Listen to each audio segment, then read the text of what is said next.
committee and be brief and not repetitive. The school committee's practice is not to respond or debate with speakers during the public comment period. The superintendent or his staff will follow up on comments outside of the meeting as appropriate. And before starting, please state your name and place of residence. And do we have any public comments tonight? Nope, seeing none, we'll move on to superintendent's proposals and updates. And the first item, the first action item is a first reading of the FY24 budget. Superintendent Tager. Business Director Jerry Heyman will present the first reading of the FY24 budget. I'm recommending that you receive the first reading of the FY24 budget. Can I get a motion, please?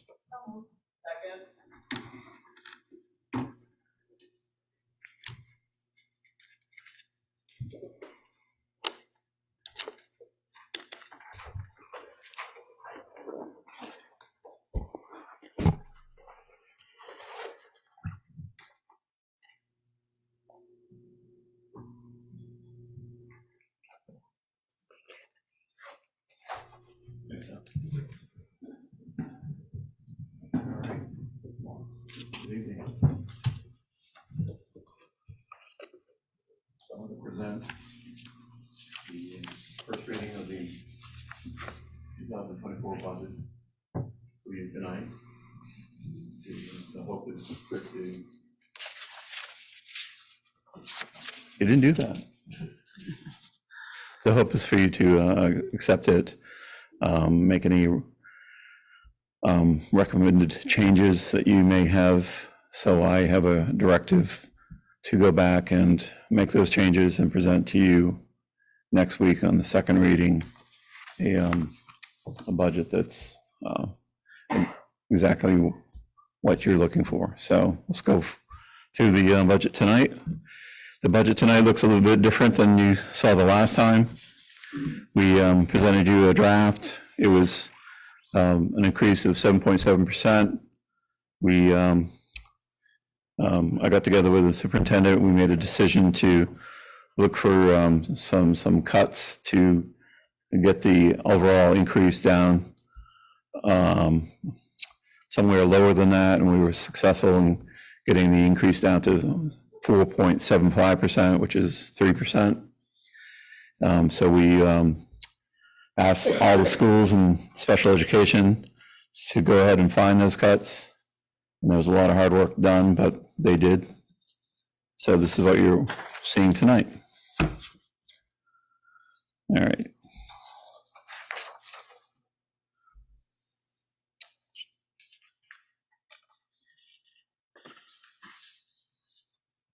And it's not advancing.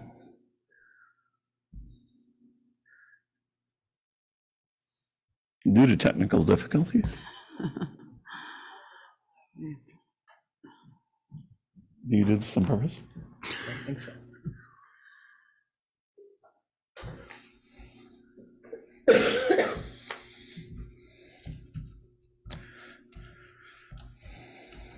Perfect. Sorry about that. All right. So similar to the draft, the first page shows you the comparison between the state and Bangor for the last completed year, which is fiscal 22. It breaks the comparison out into the budget categories that the state requires. This is the way they look at the budget. This is the way they categorize every dime that goes through any school system in the state of Maine. And we like to pride ourselves that we actually spend more in regular education and special education than the state average. And that's true again here. Below it is the state tuition rate, and you can see we're even on our secondary tuition rate and lower on our elementary for an average that is lower. The other way. This page is the graph representation of the same numbers that we just talked about for the state of Maine comparison. So Bangor's and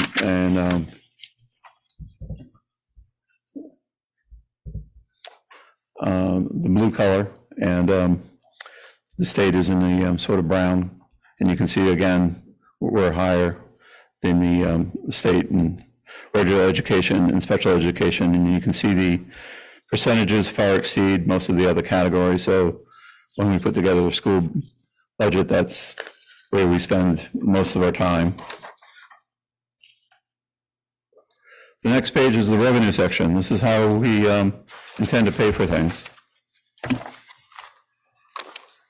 This section, the first line is what is called a required local appropriation. This is what the state of Maine, after analyzing all of our data, tells us that we need to do as the bare minimum to support our school system. So this year they're saying we need to come up with $20,214,563, which is an increase of a little over $1.2 million from last year. Now, we always usually spend more than that minimum, and that's the next line, is the local appropriation above required. And the budget that's put together tonight, the first reading, we intend to spend an additional $6,971,745, which is a modest increase over last year of $383,000. So these two lines together show what we would ask the taxpayers of the city of Bangor to come up with to fund our budget plan. So those two numbers together show an increase on the third line of $1,597,587 for an increase of 6.2% in that section. The next section is a state aid. This is what the state, after analyzing our data, says we're willing to support your school department at this level. And once again, it's at the 55% level. And that amount is $24,965,860, a nice increase of $884,000 over the prior year. The other revenue listed below are smaller amounts, mainly tuition. I made some modest changes, but the cumulative effect of those changes is only $38,000. The complete section is $2,191,000. Then we come to a balance from prior year. This is what we're committing to fund our own school department budget from our fund balance. Every year we take $1.25 million out of it, help fund our school, and we hope we have enough surplus at the end of the year to replenish that. And so far it seems to work, but that's what that $1.25 million is doing. Shows a new projected budget of, at the very bottom, of $55,593,168, an increase of $2,519,844, or 4.75%.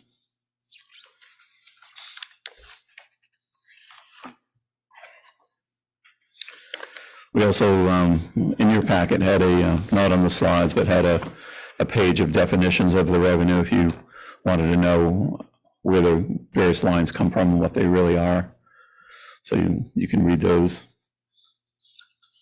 The next slide is talking about the expenses, and it's put together in the state budget category fashion that's required by the state of Maine, that you saw in the very beginning with the bar graphs and a comparison. So it starts off with regular education, special education, all the way through other expenditures. But once again, you're going to see the budget total of $55,593,000. You can compare the proposed 2024 budget to 2023. There's a plus minus column. You can see the increases. The main increases are where you would expect them to be, regular education and special education. And I did give you some notes on the following pages, it talked about those increases. Special regular education, the majority of the increases are due to salaries. And I did an analysis on the salaries as a whole, actually, not just regular instruction, but on the whole budget. And the increase was only 2.9%. So it might look like a very large number, but we have a fairly large budget. So the increase the salaries is $655,000 in this section, but it's percentage-wise in tune with the raises that have been established through collective bargaining. Health insurance, I have an increase of $431,000. I projected a 10% increase in the section. I won't know for sure for another several weeks what our premium increase will be. It'll be after the budget's put together and presented to the city. So I did a conservative 10% in that area. So that's why you have an increase of that size. And the increases in special education, which are $675,000, are very similar to the regular education. They all center around salaries and benefits, but benefits really means, in this case, the health insurance.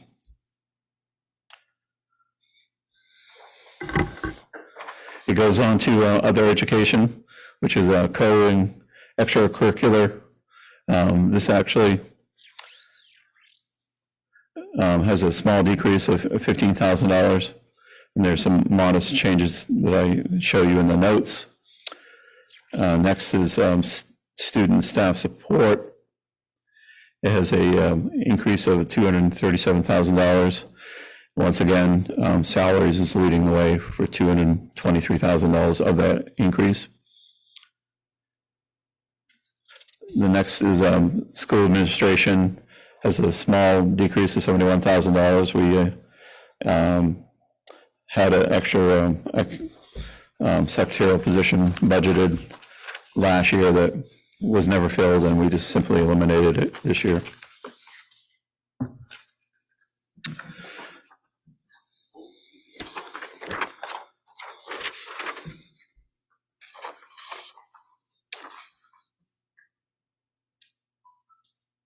Moving on to transportation, there's a $80,000 increase, and it's all due to the contract for our buses.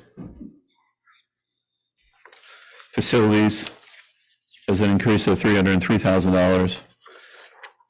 I've pointed out to you that the increase in our natural gas contract went up 100%. I've budgeted a 30% increase for electricity, and there were some other minor decreases which helped tamper that increase down a little bit, but it was still $303,000. Next is debt service. Debt service is increasing $200,000. I've brought before you at least 6 projects that are going to be bonded, various heating systems and roofs and generators, things of that nature. And they will cost to pay it back, and I need to keep in tune with what those payments will be, so that increases reflecting those increased payments. So once again, you come down to the increase of $2,519,000.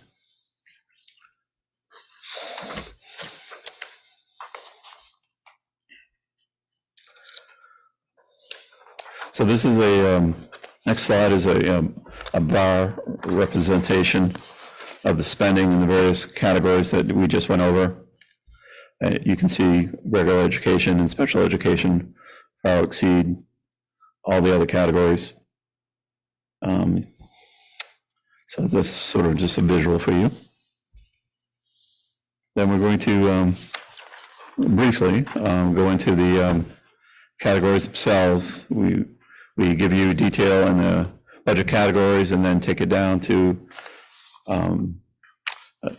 half a dozen or a dozen lines in some cases of more granular increases or decreases. So regular education, you can see it. It's obviously regular instruction, pre-K to 2, alternative ed, gifted and talented, etc. The next page is comparing 2023 to 24. And no surprise, once again, the increases here are salary and benefits, which we've already talked about, but they've been sort of reduced a little bit by some other savings in some other categories. But overall, you can see once again the increase to regular education at the bottom of $1,101,000. Moving on to special education, it is exactly like it sounds. So if I go to the page that compares the 23 to 24, again, you can see salaries and benefits with the majority of the increases. These, we did decrease in purchase service, but there was also an increase to tuition to other programs, which happens occasionally when students cannot be served within the Bangor School Department. We need to reach out to other services, and next year they budgeted an extra $130,000 in that area. Other instruction, that's co-curricular and extracurricular are the biggest pieces of that section. And we turn to the numbers. The overall difference in that category is negative $15,000, so there's not a lot to really discuss here. There's a small increase in salaries, but it was offset by a decrease in supplies, which made the whole section slightly negative. Student staff support, so guidance, student assessment, training, some other support services. And the comparative page shows an increase of $234,000. Like you saw earlier, the increase is mainly all in salaries. There's some small other increases and decreases, but they were smaller in nature. It's really in some salaries. System administration, that's the system administration office, including the superintendent's and the business office, and a portion of the assistant superintendent's office. And that overall change was only $12,000. So there's some very, very small increases and decreases. Next, we have the school administration, which is obviously the principals and secretaries, et cetera.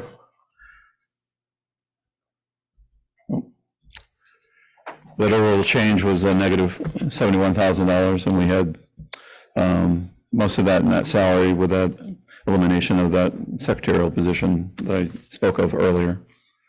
So very minor changes in that section. Transportation, that is our bus service. And we're showing an $80,000 increase, and that's strictly the 4% increase that's called for by our multi-year contract. So it will be 4% for a few more years after this.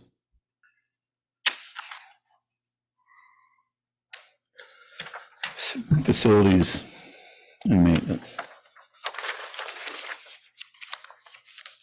Facilities includes utilities, which is this year the driving force.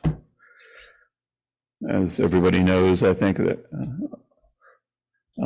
buys gas or owns a house, utilities have gone up considerably. Our natural gas contract, our price per therm doubled. So it's over $19 a therm. I budgeted an increase of 30% for electricity.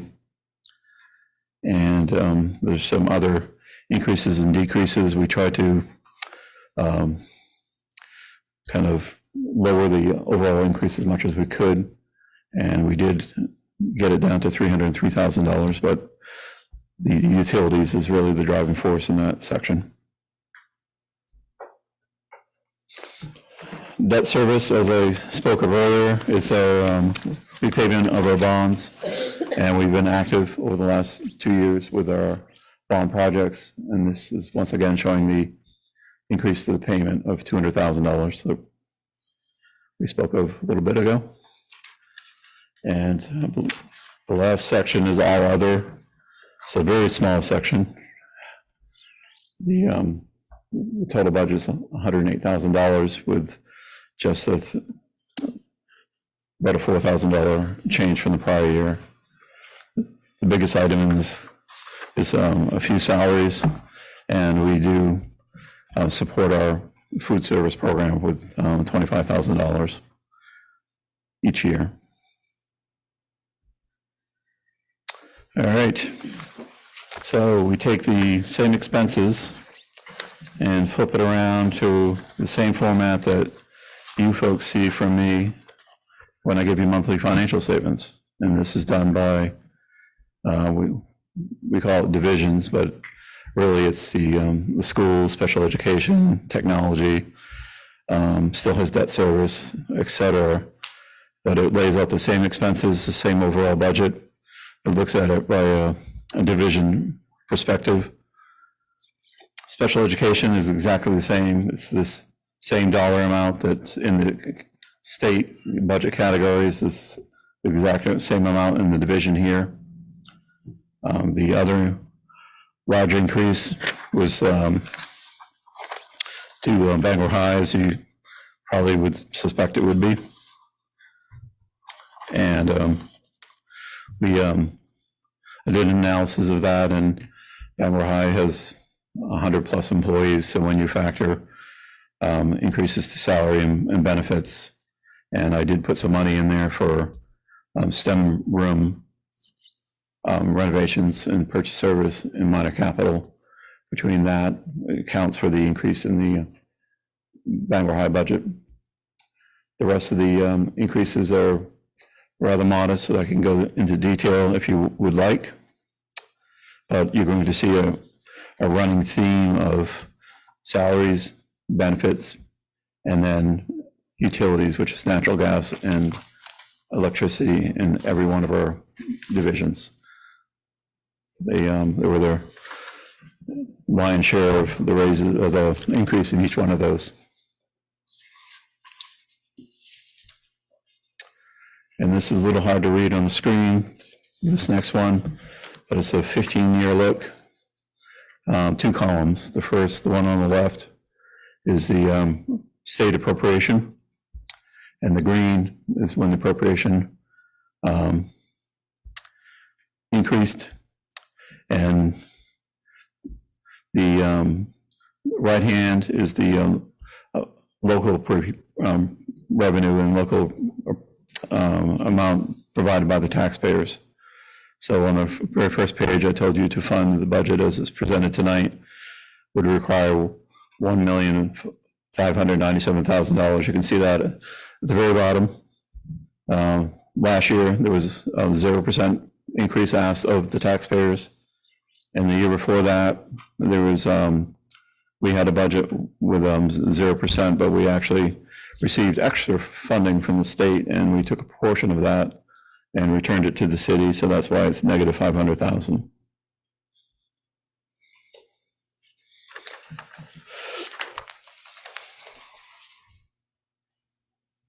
And this first graph is looking at that first column, which is the state subsidy, and you can see it's on a nice trajectory.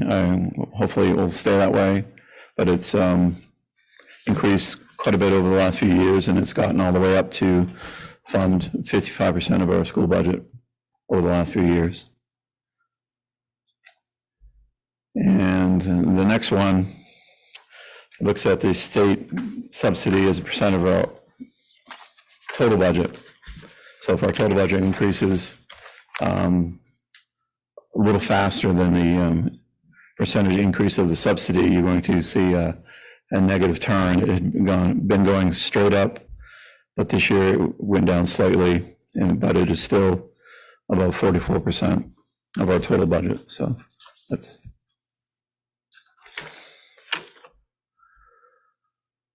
And we have a couple more charts that did not make it to the draft version last week. We've had this in for a few years. It's a look at the charter schools and how much they're funded per year. There are actually 2 less charter schools than there were prior. Now there's 9. It was 11. But we show a representation here. And the area mill rates, we wanted to show you the area towns, showing Bangor and comparing it to other area towns. So, and the last 2 are pie graphs.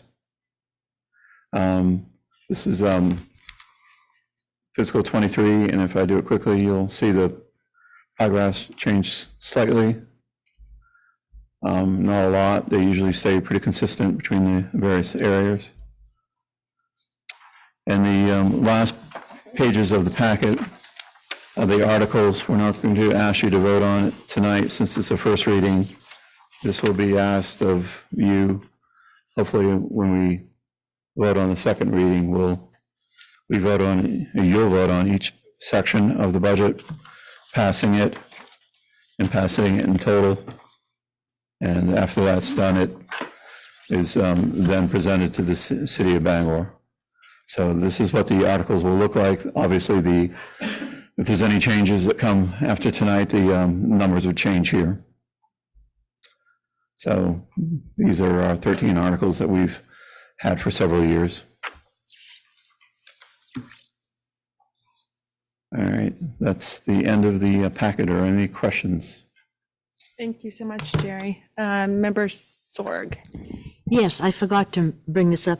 Back on page 29, we have divisions. In the school committee, for some reason, our budget went up 21,000. Is there a reason for that? Yeah, you're very expensive. I know. Let me find it.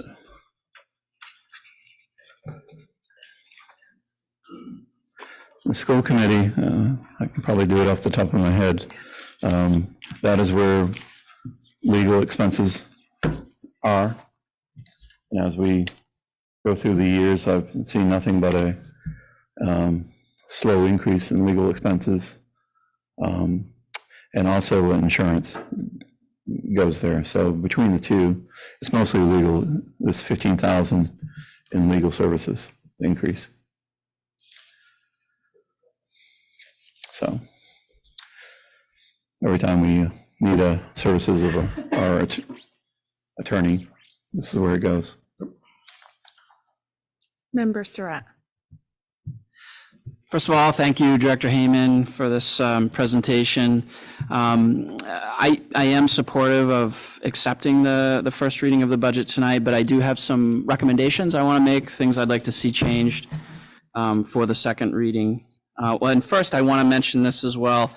I know this school committee has pushed hard for several years now to increase the number of social workers, school counselors, and other support staff here in the Bangor School Department. And I know that's, there's a cost to that. And I was very pleased to not see any reductions from support staff's personnel. And I want to thank Superintendent Tager for that. It's very important.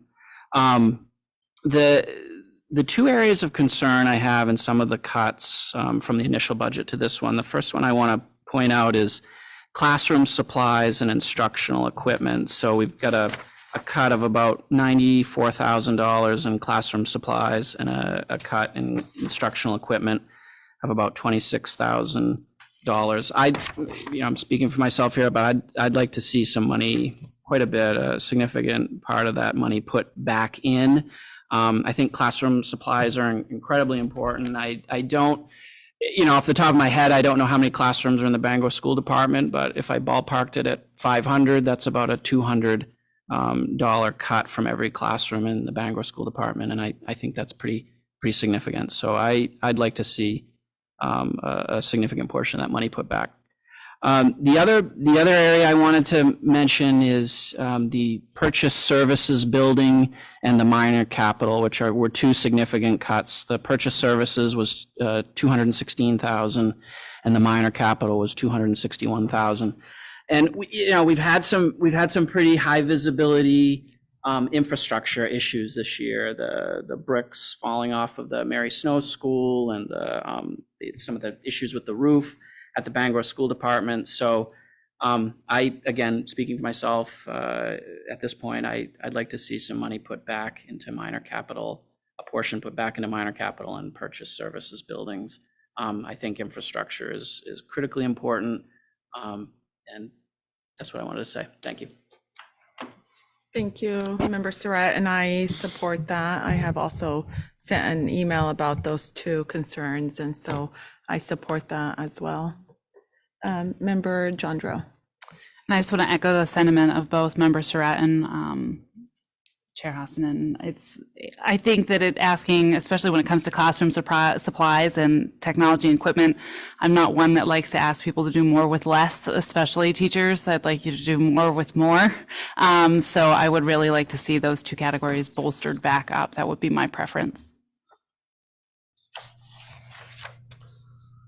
Any other comments, questions? Member Luciano. Again, thank you for putting together a really robust set of numbers. I would just say if we could just use caution against being penny wise and pound foolish, just in general, that would be great. I see a lot of little cuts that maybe don't make the most sense, where we could be making much more efficient cuts that make a much bigger impact. I just want to make sure that we're looking at where it makes sense to make those if we're making those. Thank you. Thank you. Okay. Oh, Member Sprague. Thanks. I just want to offer a word of thanks to you and your staff for all the hard work on this. I think it's a pretty good budget. I'm definitely willing to support it. I'm sure there's lots of things that lots of people would like in it, myself included. Maybe there's items that some people would like to still see come off, but it's a good compromise, I think. As Member Mundell said in our workshop earlier, the increase is well within the inflation rate of the last year.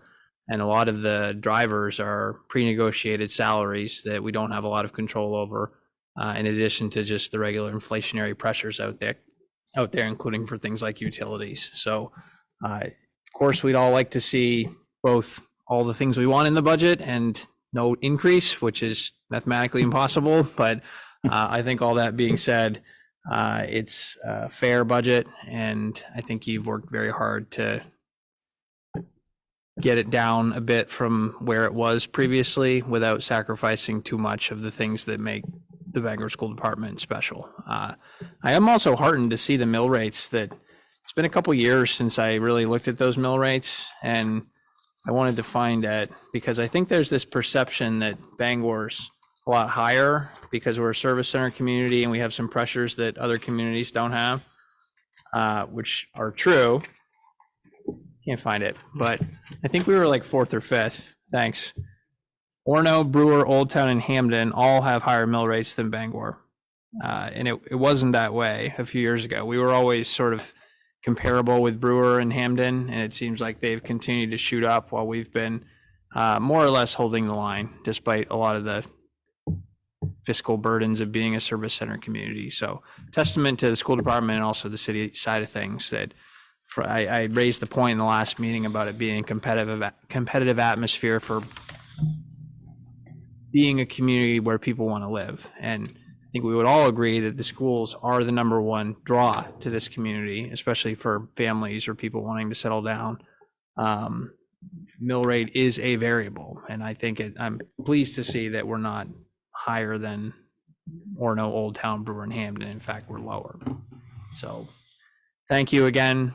And I appreciate all the work that you and others in the room have done on the budget so far. Member Mundell. Yeah, I just want to thank you too for a very comprehensive presentation and for putting up with my emails, and I appreciate the information you provided to me that I haven't had a chance to review yet, but I will. And I just want to reiterate, the inflation, I think, according to my research in Maine, was between 6 and 7% over the past year. So in reality, this is, in real terms, this is a budget cut. And so I want, I hope that citizens understand that, that it looks like more money, but in reality, it's less. And I echo Member Surratt's request to put those items that he mentioned back into the budget. I hate to see teachers spend their own money, and I know they will anyway, but, to the extent that we can minimize that, I think that's important.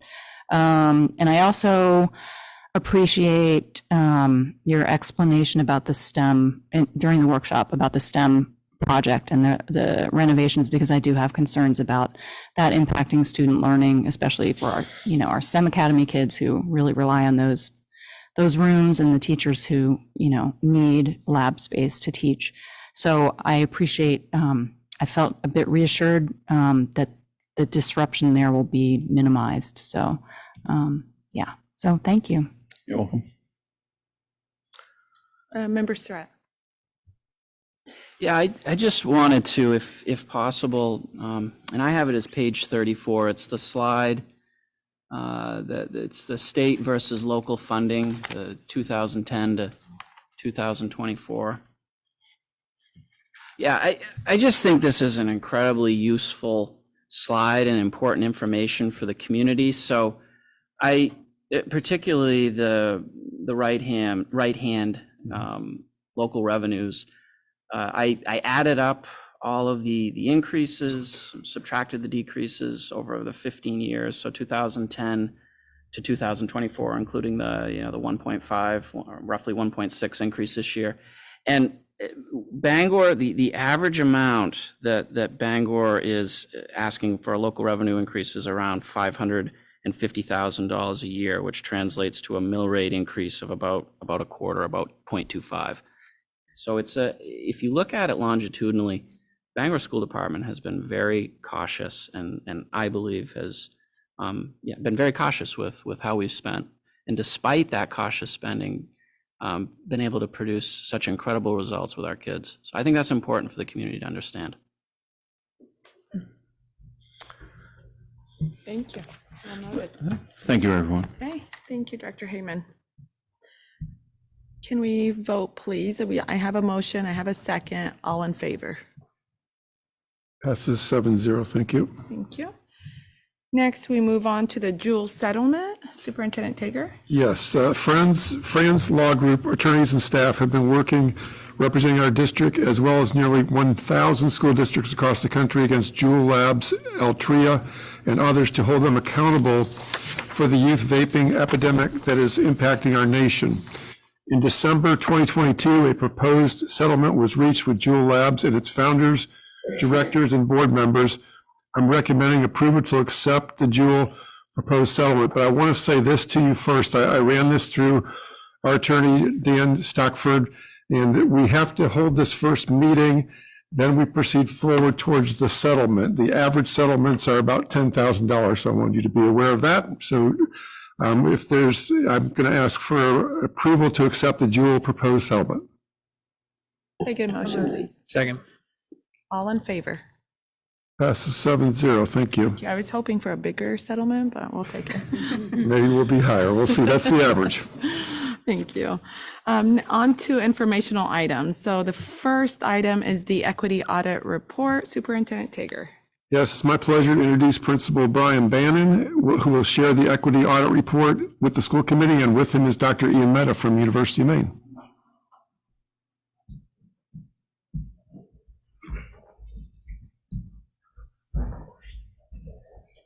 While we're getting this up, I want to say thank you to the school committee for giving me the opportunity to present this to you this evening. Good to see all of you. I'd like to thank Dr. Bannon for presenting this collaborative work with me. I consider Brian a good peer, came out of our EDD program at UMaine. He's also the principal for 2 of my kids in the Bangor School Department, and I consider him a good friend as well. And I'd like to say Ramadan Mubarak to our Muslim sisters and brothers in Bangor as we start this holiest of months. Just really quick, the goal of the next few minutes is to provide a broad overview of an equity review. We have taken great lengths to not call this an audit. Nobody likes being audited. I don't like the idea of being audited. This is not, and I got you. This is a partnership that we established between Bangor School Department and the University of Maine. So just quick background, Superintendent Tager asked us to sit down last year, see if we could collaborate together. We offered to help analyze student information system. School districts really are considered treasure troves of data. There's a lot of data that most school districts produce. And so we were asked to come in and help analyze some of that data. We were also asked to help analyze survey data that was recently collected from students, teachers, and parents. And this is analyzed collaboratively. So throughout this past year, Dr. Bannon has worked tirelessly to help create data files and also to analyze this with me as we sit down and we check our work. And then we make recommendations at the request of Superintendent Tager. UMaine does not own the data, nor do we make any decisions on behalf of the department. What we do is we do teach 3 courses. We teach a course on culturally responsive teaching, data analysis, and then possible professional development opportunities. That was part of the research practice partnership.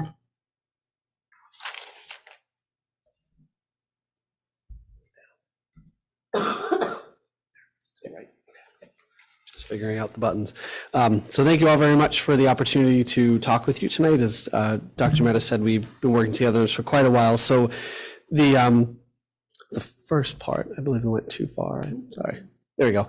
The data that has been collected in this report is from K-8 schools, and there's 2 components to it. There's the data collected at K-8, and then there's the survey data that went out across the district. So the school department, we took the data from our student information system to analyze achievement, attendance, discipline, access to advanced coursework, and extracurricular activities, both arts and sports. And I would say that a big shout out to Matt Stanchfield and Kevin Mahalik, who helped pull all of this together, as well as the administrators who were able to pass this on for us to move forward. So the University of Maine helps analyze the data. I don't see any identifying information. That's something that Dr. Bannon worked tirelessly to make sure that that was de-identified, scrubbed. And then again, together, we look for discrepancies, and we look for these among race and ethnicity, free and reduced lunch status, gender, IEP 504 status, and other demographics that's available within your student information system. And then from this, the school department makes any determinations or decisions on how to respond to the analyses of the data that we found. So in terms of recommendations from the SIS data findings, we believe that Bangor should celebrate the rigorous academic achievement that is part of the Bangor School Department and the community. Most districts really do struggle to attain this. So as a community, we should feel good that we've reached this. If you look at people that write about and talk about culturally responsive teaching, so Geneva Gay, Muhammad Khalifa, the whole point is to get to rigor. We want rigorous instruction for all students. And that is clearly something that Bangor has. That should be something that's celebrated and highlighted and used as a foundation to move forward. And one of the things that we found to celebrate by and large is that there seems to be a few disparities that exist in Bangor based on racial identity from the information that we gathered. Additionally, one of the things we're going to look to do is to review district-wide policies on tardies, on discipline. We use a Swiss majors and minor systems, and to track those things between schools. And that work has already begun with positive behavioral intervention supports or system with Director Babb and our wonderful PBS teams, our counselors. So I feel like we're making gains in that area. So some things to consider. When we looked at the data, it's clear that males are punished significantly higher than females are. That's something that we believe should be looked at and examined. If you think about privileged identities, oftentimes, and clearly it's true that males do have privilege in our culture and our society. It's a little bit of an ironic twist. It doesn't mean that you shouldn't look at it and consider how you might want to address it moving forward. Another thing that came out of the data analysis, free and reduced lunch students achieve significantly less than full lunch students, are punished significantly more, are absent significantly more, have significantly less access to gifted and talented classes, and participate significantly less in after-school activities, again, than full lunch students do. Not necessarily surprised by that per se to find discrepancies. We know that class is a huge driving force in the United States, but it certainly is something that you would want to consider and look at moving forward. The data also shows that students who are on IEPs or have 504s achieve at lower rates than students who are not identified, have more discipline issues, have more absences, and access accelerated courses less than non-identified students. So shifting to the school culture survey data review. So the Bangor School Department implemented a very high quality instrument. It's the School Climate Assessment Instrument, comes out of Cal State. What you did, you gave that to teachers, you gave that to students, you gave that to parents. It's one of the recommended survey items that you would want to use. The U.S. Department of Education recommends it as an instrument. It is a highly rigorous instrument. It had a Cronbach alpha of 0.965. That means in the highest of stakes environments, you could consider it a reliable instrument, meaning that the results should be taken seriously. It's not by fluke what would come out of this instrument. And the questions from the survey were broken down into 6 constructs, and you can see the Cronbach alpha scores next to them as well, very, very high. Physical environment, student interactions, discipline, learning and assessment, attitude and culture, and community relations. So again, these are preliminary findings. We've had much less time to pour over this data. We wanted to start with a celebration. Parents are very positive, significantly more positive than other people in the district about topics covered in the survey. That's a good thing to have. You have support of the community, the parents that send their children to your schools. That's something that should be celebrated. That's a strength to build off of as you move forward and look at these findings. And then one of the things the survey did as well was teachers self-identified in different groups. And what we found in there was that different groups of teachers have different perceptions about culture and work. So as a district, these are one of the things that we want to address collaboratively. One thing that you would want to look at as well is consider and address why people of color, and this is throughout the Bangor community, consistent across students, parents, staff, are significantly less positive than someone that's racialized as white. So that would be something as Bangor continues to diversify that you would want to look at and address perceptually, looking at the difference between people. And then lastly, Dr. Matt and I were talking just about the fact that Bangor is ahead of the curve on this kind of work, and something we should really celebrate, that rather than being afraid to ask the hard questions, we've done that, and we're going to take a look at what the information tells us and then what we can do with that as a school department to move forward. And at this point, Dr. Matt and I would be happy to answer any questions you may have. Thank you both so much. Wonderful presentation. Member Luciano. Sorry, yes, I'm going to ask first. I'm curious what sort of statistical analysis you guys used specifically. Were you writing script codes? Were you using Java? Is this in a database? Is it with Excel? Yeah, so everything really comes into an Excel file. You put it into SPSS, which is a high-level I'm familiar. statistical package, and then just basic independent t-tests Okay. and ANOVAs. There are a few regressions, but pretty straightforward analyses. Is there an opportunity to see the blinded data in any location? I would say that's up to, Okay. Thank you. I just wasn't sure if it was Data. somewhere that it could be publicly accessed or if it was behind sort of a wall. So, okay. Thank you. We'll take a look at it, yeah. Okay. I'm sorry. Oh, I just was curious if there was a way we could do more stratifications on our own if we had more questions around it. I'd be glad to have that conversation with you when you come in and we meet, yeah. Thank you. yeah. Appreciate it. yeah, Member Luciano would be the person. Member Sorg. Yes, thank you. That was very informative. Can we get a copy of your report, if that's possible?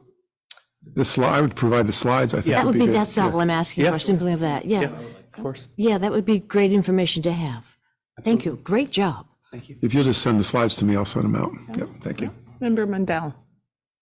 Yeah, thank you both for a great presentation, and I enjoyed seeing you at Bangor High School the other day, too. Couple questions. You mentioned different groups of teachers came out differently. Can you say a little bit more about that? Just like what were the different groups that had different perceptions? Yeah, I would say at this point, I would want to have a little more time to run some of those analyses, and would certainly encourage you to talk to Jim about Okay. how and when you address that. But I would say that we want to sort of double and triple check a few things, but Yep. certainly some things to look at perceptually among different levels. Okay, thank you. And then the survey, was that translated for parents and kids who are not English language proficient? There was a request out of one school with multi-language learners, and I believe we tried to get access to folks that were Spanish speaking. Okay, But that is something to continue to look at, how we increase access for people that don't speak English. yeah, yeah. And I understand that's a huge challenge to come up with the translations for a number of different languages. But I think, given what we're trying to study, I think it's important to look at, down the road when we continue this work. And I just want to praise you both for a fantastic job. And I'm so excited about this project, and really appreciate just the willingness of the whole department to really open itself up to looking at this issue. And it takes a lot of courage on everyone's behalf. And I appreciate it. Now, as a department, we talked a lot about rumbling with vulnerability, and I think this speaks to it very, very well. So, and there will be the qualitative pieces too that I think will answer your questions, Member Mundell. I saw Member Surratt first, and then I don't know who's Member Jandro. Members. Yeah, thank you very much. Wonderful report and a lot of great information in there. And really my question, and probably would be more for Jim, where do we go from here? How are we going to engage with this information sort of formally, informally, both as a system and as a school committee? Well, to answer your question, we've already started. Dr. Mehta and Dr. Bannon presented this to all of our teachers on last Friday. And then in the afternoon, Dr. Mehta had mentioned the coursework.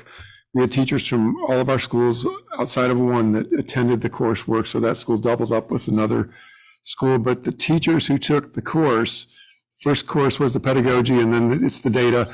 So they presented to their faculties alongside the principals. So I want to thank our principals as well, but it was a very good day of staff development. And what they've done now is each of the schools and our principals sat side by side by the teacher. So I think there was a lot of power in that. They're sharing their plans for their specific schools. So we're going to get that information back, and we'll be able to share more with the school committee, but each school has kind of individualized what they've done. And I don't know if you want me to take the time tonight, but when we get a little further along, if you want to ask the question, I could have a couple of the principals perhaps talk about the conversations at their schools. But what I'm hearing from principals, I did school visits today, and from the teachers that presented, they felt like they had some good, hard, honest conversations about practices that we're doing, particularly with the qualitative data. When you're talking about a class problem, I think is how you presented that. how are we missing and what could we do better to reach more of our students? So I think, to answer your question, it's ongoing work, and I think that it has to be constant ongoing work if we're going to make a difference. Can I ask one follow-up? Yep. And I appreciate that. And I'm, thinking sort of that high level piece. How can the strategic plan be a part of this work? Mapping, where we're going with our strategic plan in relation to these findings and initiatives that grow from that. From these I know findings. that I would say we have an excellent strategic plan I agree. that Dr. Webb led along with many of the people in this room. So I think it's just reviewing the plan. I think a lot of the things that we're going to be talking about, like talking about poverty or class, is nothing new, but what are we going to do to adjust and make changes to some things that are in the plan or additions. So I think that will guide us, to be perfectly honest. But I think what I'm really pleased with, I'm not going to put her on the spot, but I talked to Shannon today at Abe Lincoln, and she had some really good conversations at her school, and there are some ideas that I will not put any of our principals on the spot, but I think we could share a little bit school-wide, and Kathy's doing some research now with Dana to combine all that information. So what are some patterns that we have that we can deal with holistically, and then what are some individual items for each school? But I would tell you that we've had great conversations already, and I want to thank you. The partnership with UMaine has been very good, and I hopefully have some more takers next year too, if they're willing to offer the courses again. Great, bravo. Member Jandro. And I'll just echo the thanks for the great presentation and the compilation of the data. And I wish I could say I was surprised to hear that we have a class issue or disparities amongst our students from a socioeconomic standpoint. I am curious to see where we take this and how we see this overlapping with issues of mental health and how we're talking to our students and what that looks like. I myself, I'm a proud resident of 3rd Street, so I live in that lower income section of town by choice, and I love it. And it will be interesting to see how these conversations at school kind of ooze their way into the greater community, because there's a lot of times just a lot of negative self-talk that you hear amongst community members when a certain neighborhood is put down, or they feel like students don't live in the right home, or they're not in the right section of town in order to be successful. And we'd like to think that those conversations don't happen. But I stand at the parent pickup line and you hear kids talking about, where they live and what their housing situation is like. And it does have an overall effect on their mental health, their well-being, and how confident they are when they come to school. So I think that this goes beyond just us, right? And remembering that kind of conversation we should be having with our parents regularly, and how we bolster the entire community moving forward. So I'm really excited to see where this all goes and how we really intermingle all of our different research to address those kinds of issues and ensure equitable learning across all of the schools in Bangor. Thank you. Member Sprague and then Member Luciano. Thank you. I don't have a lot to add beyond the comments, which I agree with across the board from my colleagues here. I appreciate Member Surratt talking about making sure this is in the lifeblood of our strategic plans. It'd be great to come back to this data year after year too and track changes over time.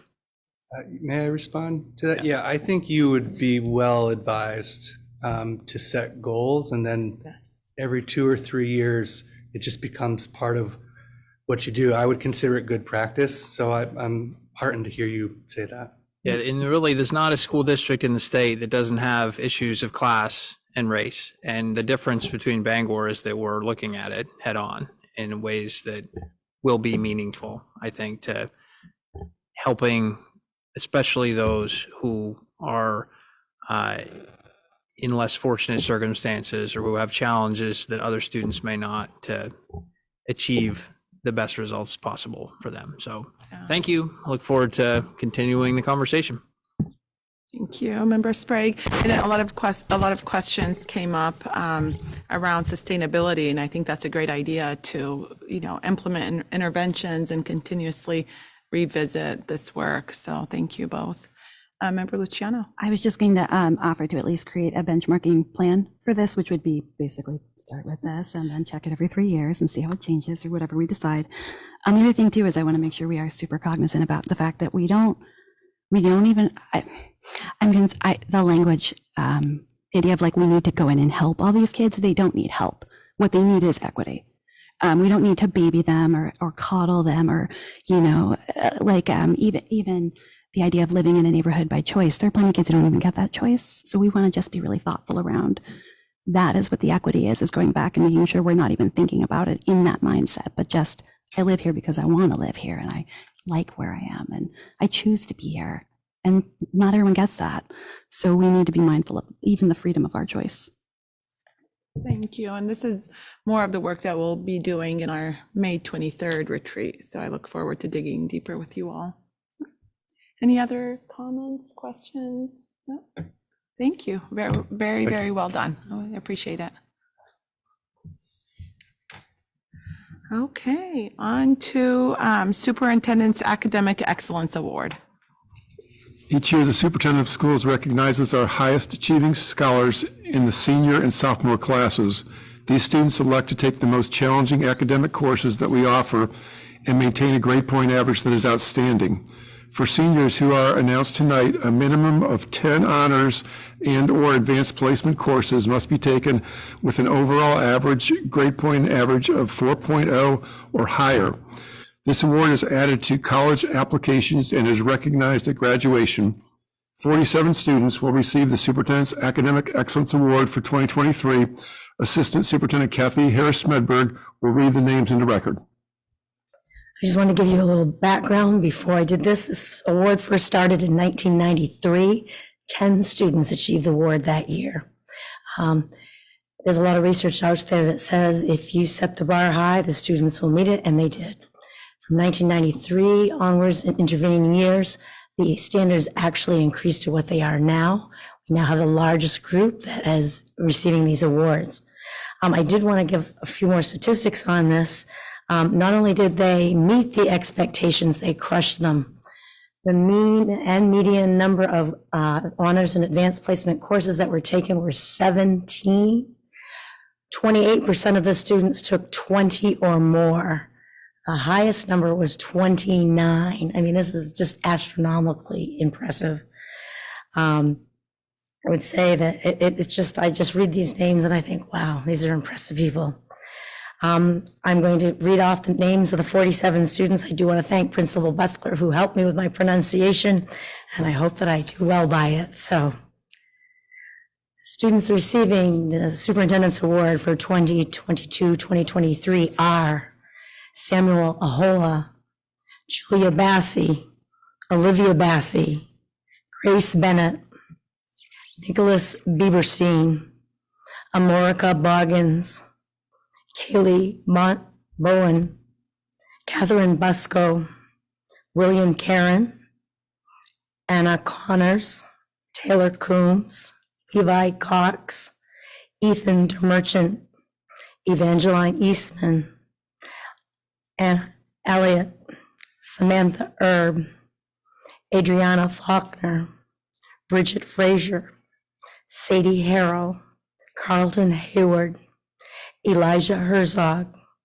Cassidy Ireland, Elizabeth Liliev, Nora Marasco, Beckett Mundell Wood, Sismay Munoz Curiel, William Nivent, Elijah Nichols, Ellis Nichols, Annika Nowak, Hannah Osmer, Jacob Osmer, Hadley Oviatt, Beckett Parkin, Ethan Partel, Henry Poulin, Abigail Quinn, Lillian Rice, Emily Rutherford, Carolyn Sada, Anthony Schultz, Ashley Schultz, Henry Smith, Cuthbert Stedman, Lucas Sun, Genevieve Sichters, and Alexander Tillili.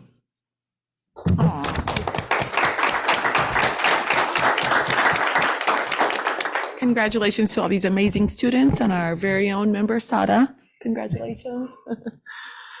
Okay, so on to report of retirements. Reporting the following retirements for the end of the school year 2022-2023. Principal Lynn Silk, Vine Street School. Michelle Benoit, science teacher, Bangor High School. Next, we have a report of reassignments. Reporting the following reassignments for the school year 2022-2023. Shannon Shook from resource room teacher at Abraham Lincoln School to resource room teacher at Point 8 Abraham Lincoln School and Point 2 14th Street School. Thank you. On to business action items. The first action item we have are the minutes for the regular meeting of March 8th, 2023. I'm recommending approval of the draft minutes of the March 8, 2023 regular school committee meeting. Motion, please. Second. All in favor? Passes 7-0. Next, we have personnel and we have nominations of a teacher. I'm recommending approval of the following nomination for the 2022-2023 school year. Casey Quinn, self-contained classroom, William S. Cohen School. Motion, please. Any questions or discussion? All in favor? Passes 7-0. Next, we have extra duty assignments. I'm recommending approval of the following extra duty assignments for the school year 2022-2023. Daniel Constantine, B baseball coach, James F. Dowdy School. Kathy Rice, B softball coach, James F. Dowdy School. Motion, please. Any questions or discussion? All in favor? Passes 7-0. Next, we have second reading of policies. We have revised policy JJIF, management of concussions and other head injuries. I'm recommending approval of the second reading of a revised policy JJIF, management of concussions and other head injuries. Motion, please. Second. Any questions or discussion or comments? Member Mundell. Yeah, I just want to thank Dr. Harris-Smedberg for all her work on this policy.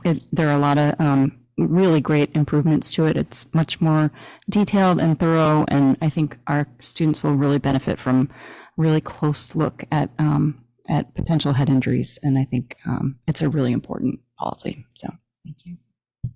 Thank you. All in favor? Passes 7-0. Thank you. Thank you. Next, we have donations, and Member Luciano, you're up. To the James F. Dowdy School from the DMT Fund in memory of Danielle Thompson, a cash donation to support students having a total dollar value of $200. Motion, please. So moved. Second. Any discussions or questions? No? All in favor? Passes 7-0. With gratitude. Next, committee updates. Any comments or questions from the committee? Member Sprague. I only just wanted to acknowledge those two retirements are particularly notable. Ms. Benoit was at the high school when I was there increasingly long ago. So congratulations to her, and Ms. Silk from Vine Street. I mean, you would know better than anyone, but a real asset at that school. It's been great to get to know her a little better over the last couple of years, and congratulations to both of those. They're both going to be missed, needless to say. Yes, Member Jandro. I'm going to try and say this without crying too much. We're going to miss Mrs. Silk over Vine Street. If you haven't worked with her, she's amazing. And I wish she was here today because I don't usually get emotional or sentimental on her.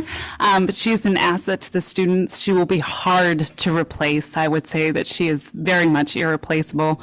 I was hoping she'd make it through our third grade year selfishly. But I know that she has some grandchildren and other family things that she is really excited to spend more of her time on. So she will be missed. I will weep again, likely publicly, as we see her a few more times throughout the year, but all the best to her. Member Mundell. Yeah, I want to follow on with congratulations to both retirees, and I've had a wonderful experience working with Principal Silk on the Mental Health Committee. She's very, just so committed to her students and wants the best for all of them. And I'm going to miss her on that committee a lot, and I wish her good luck, and I wish she was here so I could say that in person. So. Member Surratt. Yep, I want to also wish both retirees a wonderful retirement, and congratulations. And I do want to, I mean, Lynn Selk, what a huge loss to our school department. I've known Lynn for many years. I, in 2008, started as an assistant principal at the Lewis Libby Middle School and Lewis Libby School in Milford. I was 28 and I had a lot to learn, let's just say. And Lynn Silk was my principal, and she taught me so much about how to be an educational leader, how to just be an educator, how to lead with empathy, working with students, with faculty, with families. And she had a huge impact on my professional life and personal life, and she'll be missed. And I want to also echo the congratulations to both. And Principal Silk, I wish she was here. When I walked onto the committee, 4 years now, I didn't quite understand her. I don't think she quite understood me. Disagreed a lot, didn't see eye to eye. And I can honestly say, and I've said this to her, she's I love all the admins and the principals, but she's one of my favorite now, honestly, because, she's wonderful to work with. Very, very sincere and genuine, and a big advocate of everything that we're doing. So we are going to miss her, definitely. Okay, moving on to representatives' reports. Any updates, Member Mundell? Yeah, the Mental Health Committee is finally meeting tomorrow at 3:15 via Zoom. And we did find 2 student members, so I'm looking forward to getting their input and moving forward with that work. Thank you. Member Sorg, no updates from UTC? No? No? Okay. But they did have their Skills USA Friday. Oh. And I haven't talked with Amanda, but there were several kids that will be going on to national. It went very well. The award ceremony was riveting. If anyone else live streamed that off YouTube, but it was great. Wonderful. No one else was watching that Friday night. It was really good.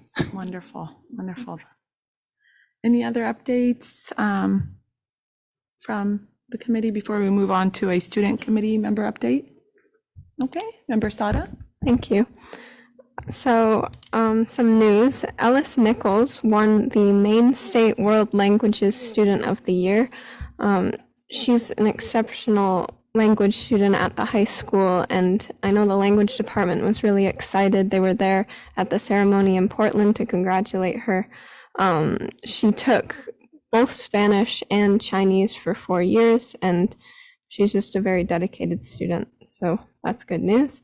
Also, I am honored to moderate a conversation with the First Lady of Ukraine tomorrow at the high school. This is in coordination with RFK Human Rights, and we'll be following up because we talked with her last year, and we'll be following up a year later into the war, and it's an opportunity for students to really get a perspective on current events. That will be at 11:30, and it is live streamed. The public is welcome to watch that. Also, the spring play is next week on Thursday, Friday, and Saturday. The theme is Dungeons and Dragons, and it's called She Kills Monsters. It's quite interesting, and people are excited to put that on. And another gentle reminder that the Bangor High School open house is next Thursday. There is a Humanities Academy spaghetti dinner at 5:30 right before it starts, so that busy parents can, have a meal before they go to the showcase and help raise money for the Humanities Academy trip to Spain and Portugal that's coming in April.